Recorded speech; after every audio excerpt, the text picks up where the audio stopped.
స్వీడన్లోని ఒరిబ్రా నగర శివారులో ఓ వయోజన పాఠశాలలో గుర్తు తెలియని వ్యక్తి చొరబడి విచక్షణారహితంగా కాల్పులు జరపడంతో 10 మంది మరణించగా 20 మంది గాయపడ్డారు. విద్యార్థులు పరీక్ష రాస్తున్న సమయంలో ఆగంతకుడు పాఠశాలలోకి చొరబడి ఈ దారుణానికి ఒడిగట్టాడు. భద్రతా బలగాలు జరిపిన ఎదురు కాల్పులు జరిపిన వ్యక్తి కూడా మరణించాడు. గాయపడిన వారిని సమీప ఆసుపత్రికి తరలించి చికిత్స అందిస్తున్నారు. కాల్పుల ఘటనతో భద్రతా బలగాలు అప్రమత్తమయ్యాయి. కాల్పుల ఘటనకు ఉగ్రవాదులకు ఏమైనా సంబంధాలు ఉన్నాయా అన్న కోణంలో దర్యాప్తు చేస్తున్నారు. ఉక్రెయిన్లోని ఖార్కివ్ ప్రాంతంలో రష్యా బాలిస్టిక్ మిసైల్తో దాడి చేసింది. ఈ దాడిలో 5 చనిపోగా 55 మందికి పైగా తీవ్రంగా గాయపడ్డారు. ఈ దాడిలో సిటీ కౌన్సిల్ భవనం పూర్తిగా ధ్వంసమైంది. ఈ భవనంలో పాస్పోర్ట్ సేవలను నిర్వహిస్తూ ఉంటారు.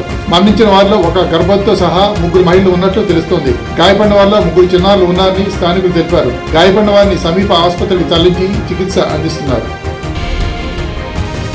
అమెరికా అధ్యక్షుడు డొనాల్డ్ ట్రంప్ సంచలన ప్రకటన చేశారు. గాజాను స్వాధీనం చేసుకోవాలని భావిస్తున్నట్లుగా ఆయన తెలిపారు. ఇజ్రాయెల్ ప్రధాని బెంజమిన్ నెతన్యాహుతో భేటీ అనంతరం ఆయన ఈ ప్రకటన చేశారు.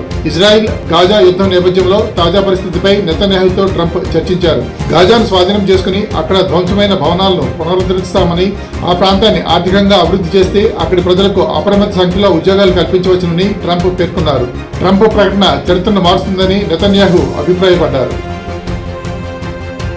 ఢిల్లీ అసెంబ్లీ ఎన్నికల పోలింగ్ ఈ రోజు ఉదయం 7 గంటల నుండి సాయంత్రం 6 గంటల వరకు జరగనుంది. ఓటర్లు తమ ఓటు హక్కు వినియోగించుకునేందుకు బార్లు తీరారు. రాష్ట్రపతి ద్రౌపది ముర్ము, ప్రతిపక్ష నేత రాహుల్ గాంధీ, ఢిల్లీ సీఎం, పలువురు కేంద్ర మంత్రులు తమ ఓటు హక్కును వినియోగించుకున్నారు. ఈ ఎన్నికల్లో 1.5 కోట్లకు పైగా ఓటర్లు తమ ఓటు హక్కును వినియోగించుకోనున్నారు. ఆప్, బీజేపీల మధ్య హోరాహోరీ పోటీ నెలకొని ఉంది. 70 అసెంబ్లీ నియోజకవర్గాల్లో 13,766 పోలింగ్ కేంద్రాల్లో పోలింగ్ నిర్వహిస్తుండగా 699 మంది అభ్యర్థులు పోటీలో ఉన్నారు. 220 కంపెనీల పారామిలిటరీ దళాలు, 35,626 ఢిల్లీ పోలీస్ సిబ్బంది, 19,000 మంది హోంగార్డుతో ప్రత్యేక భద్రతా ఏర్పాట్లు చేశారు. ఓట్ల లెక్కింపు ఫిబ్రవరి 8న జరగనుంది.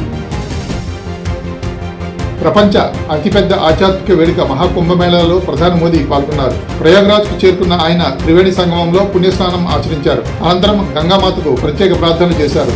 దేశ శ్రేయస్సు కోసం మోదీ ప్రార్థించారు. మోదీ వెంట యూపీ సీఎం యోగి ఆదిత్యనాథ్ ఉన్నారు. ఏరియల్ ఘాట్ నుండి మహాకుంభ్ వరకు పడవ ప్రయాణం చేశారు. ప్రధాని పర్యటన వేళ భద్రతా సిబ్బంది ఆ ప్రాంతమంతా కట్టుదిట్టమైన భద్రత ఏర్పాటు చేశారు. మహాకుంభమేళా ఈ నెల 26 వరకు కొనసాగనుంది.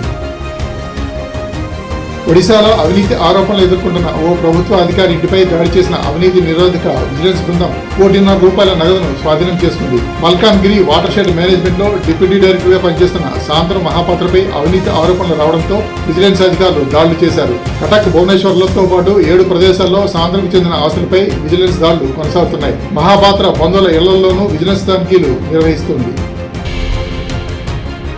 రాష్ట్ర ప్రభుత్వానికి ఆదాయం కోసం ప్రజలపై అదనపు భారం మోపలేమని ముఖ్యమంత్రి చంద్రబాబు పేర్కొన్నారు.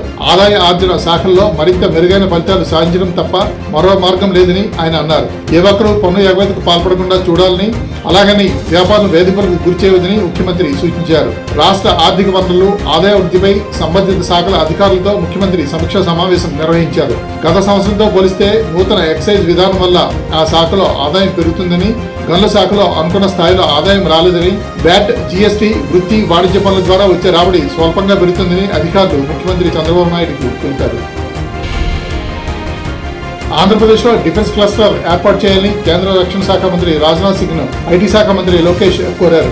డిఫెన్స్ రంగం పరికరాల తయారీలో పెద్ద ఎత్తున పెట్టుబడులు, ఉద్యోగాలు వస్తున్నందున కొన్ని యూనిట్లు ఆంధ్రప్రదేశ్కు వచ్చేలా సహకరించాలని ఆయన కోరారు. కేంద్రం అందించిన సహకారంతో అమరావతి పనుల పురోగతి, పోలవరం పనుల సాగుతున్న తీరును రాజ్నాథ్ కు వివరించారు. అలాగే విశాఖలో గూగుల్ క్లౌడ్ ఏర్పాటు చేయబోయే డేటా సిటీ ఏర్పాటును వేగవంతం చేయాలని గూగుల్ క్లౌడ్ ప్రతినిధులను లోకేష్ కోరారు.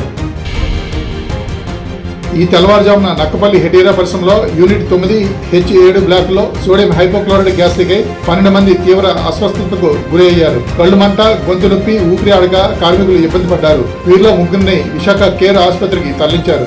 బాధితులను హోంమంత్రి అనిత పరామర్శించారు. ప్రమాదానికి గల కారణాలపై కంపెనీ ప్రతినిధులను అడిగి వివరాలు తెలుసుకున్నారు. కార్మికుల రక్షణకు భద్రతా చర్యలు తీసుకోవాలని అధికారులను ఆదేశించారు.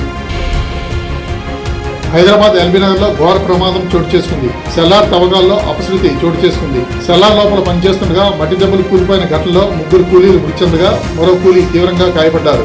గాయపడిన కూలీని బయటికి తీసి ఓ ప్రైవేట్ ఆసుపత్రికి తరలించి చికిత్స అందిస్తున్నారు.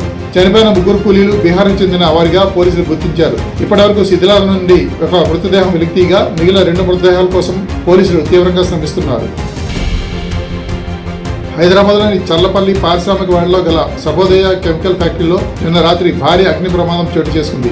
కెమికల్ ఫ్యాక్టరీలో మొదలైన మంటలు పక్కనే ఉన్న మహాలక్ష్మి రబ్బర్ కంపెనీకి మంటలు అంటుకోవడంతో పరిస్థితి మరింత విషమించింది. కెమికల్ ఫ్యాక్టరీలోని రసాయనాల వల్ల గాలిలో ప్రమాదకర వాయువులు విడుదల కావడంతో స్థానికులు ఊపిరాడక ఉక్కిరి బిక్కిరి అయ్యారు. అగ్నిమాపక వాహనాలు, నీటి ట్యాంకర్లు రంగంలోకి దిగి రాత్రంతా శ్రమించి మంటలను అదుపులోకి తీసుకొచ్చారు. కెమికల్ లీకేజ్, విద్యుత్ షార్ట్ సర్క్యూట్, పరిశ్రమలో భద్రతా ప్రమాణాల లోపం వంటి కారణాలపై అగ్నిమాపక అధికారులు దర్యాప్తు చేస్తున్నారు.